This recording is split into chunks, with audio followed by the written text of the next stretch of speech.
Kamala Harris releases her economic plan, and it's a disaster. We're going to go into some kind of an economic crisis. If she wins, it's going to continue it. Not conspiracies. Welcome to Doug in Exile. This is where my happy patriots are. She was very effective at laying out just how hard hit the American people have been by the policies of the Biden-Harris agenda. I mean, inflation is the number one issue, food prices, housing costs, the housing shortage. All of that is absolutely true. And she and Joe Biden are in charge, and she has directly cast votes that have led to these conditions. This is about defining Kamala Harris and letting people know who she is. This new program that she's kind of doing is pretty far left, $25,000, price controls essentially. You know, kind of conveniently forgot she was vice president for the last 4 years when a lot of the housing market crisis was at its worst, when inflation was at its worst. So there's a lot of memory holding. Her biggest thing right now is to distance herself from what she did. There is no monopoly in grocery stores.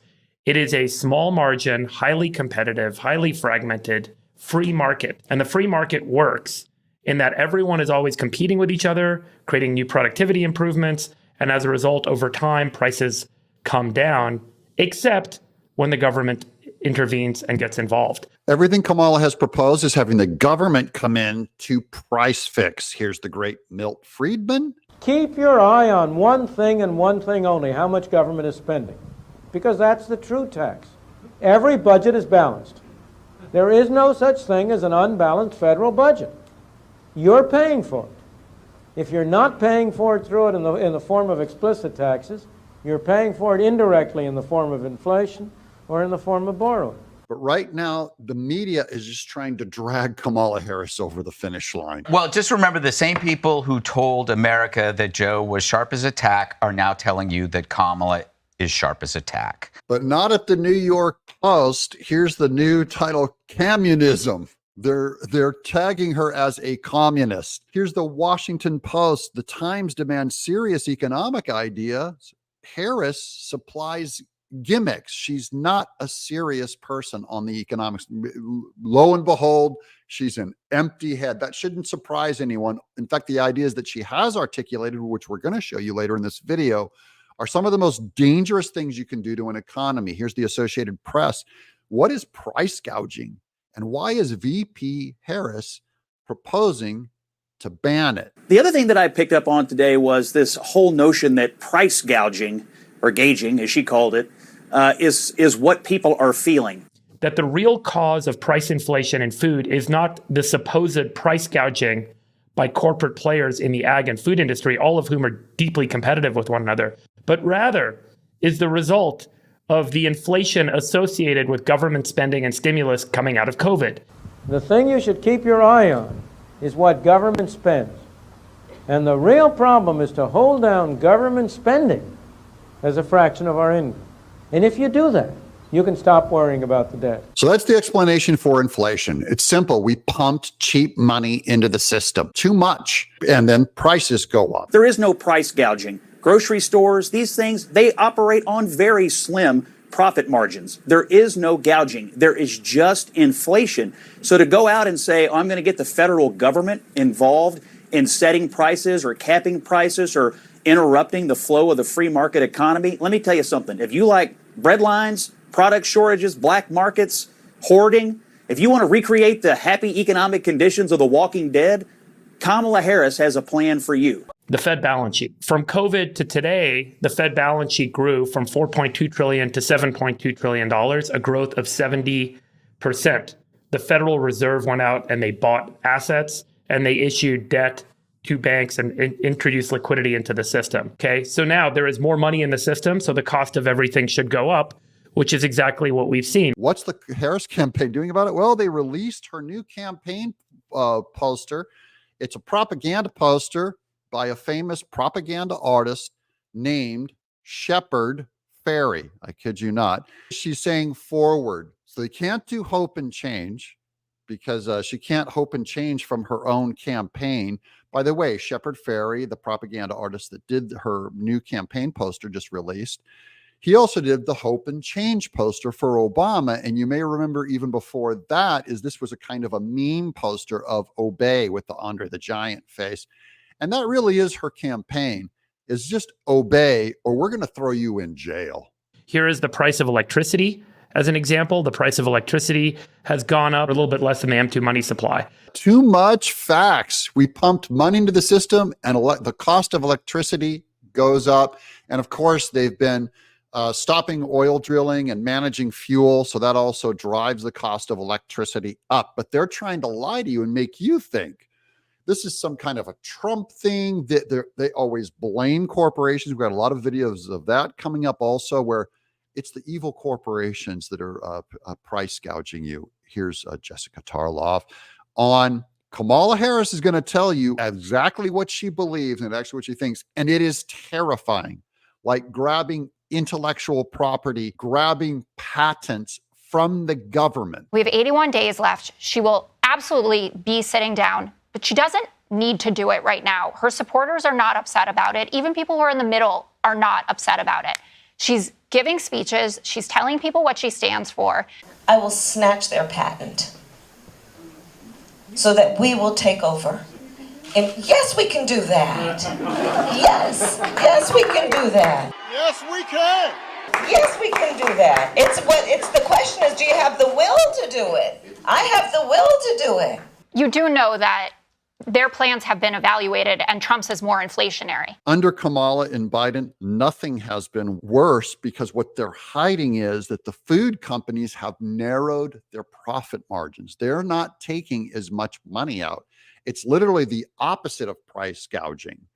They're giving away more of their profits to keep the costs down. Let me give you some statistics on some of the supposed price gouging companies in the industry. Kraft Heinz stock pre-COVID was $29 a share. Today, Kraft Heinz stock is $34 a share. 2019 revenue of $25 billion, 2023 revenue of $26 billion. EBITDA in 2019 of $6.1 billion, EBITDA in 2023 of $6.3 billion.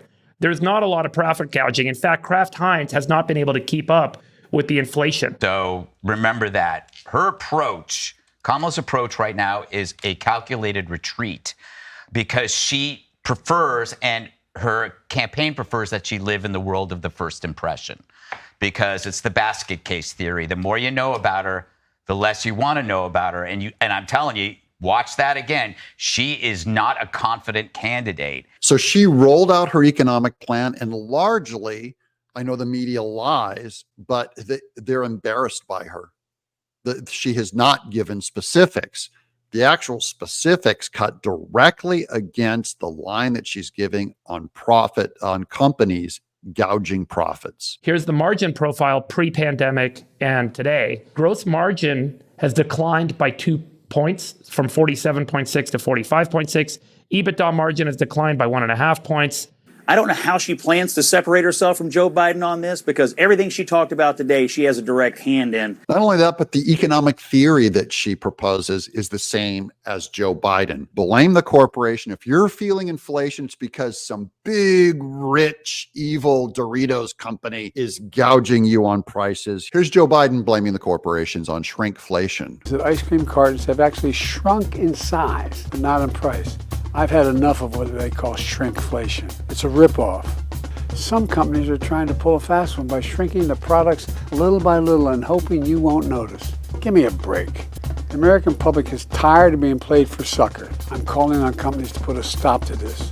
Let's make sure businesses do the right thing now. So food companies are seeing food prices come down. So farmers are really suffering. Labor costs have tripled since the pandemic, but they're still having to sell products at the same price. CPG companies have lower margins and supermarkets have lower margins. So there is nowhere in the agri-food supply chain that we are seeing fundamentally price gouging or profit taking happening. Here's how the media deals with the campaign proposals of Trump and Vance. Vance wants to raise the child tax credit to $5,000. Here's why that could be difficult. Oh, that could be difficult. It's terrible. Compare that to Kamala Harris to his right. Harris proposes $6,000 tax credit for new parents, other middle-class tax breaks, and they celebrate it. That's what the media does. They're in the tank for these candidates. They have no interest in economic policy. They're down below. They're CBS News.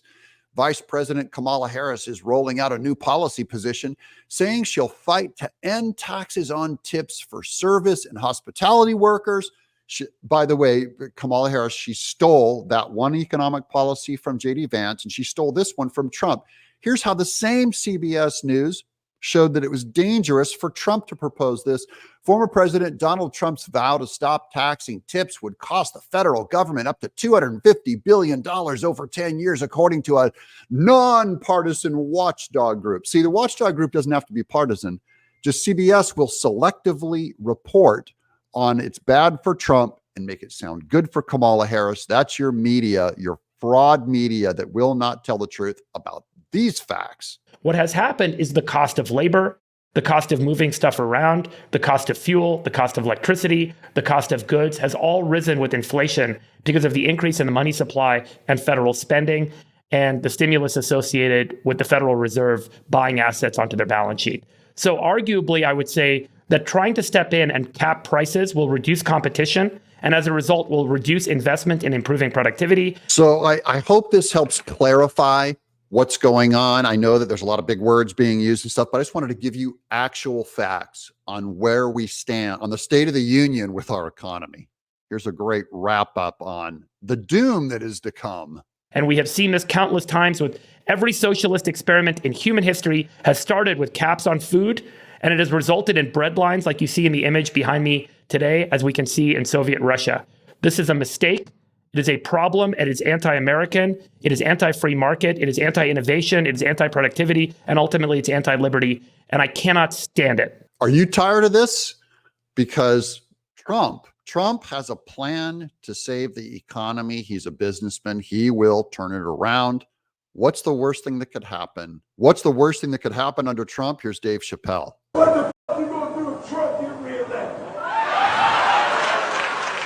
What am I going to do if Trump gets reelected? Probably get a significant tax break. I'm Doug in Exile. Subscribe.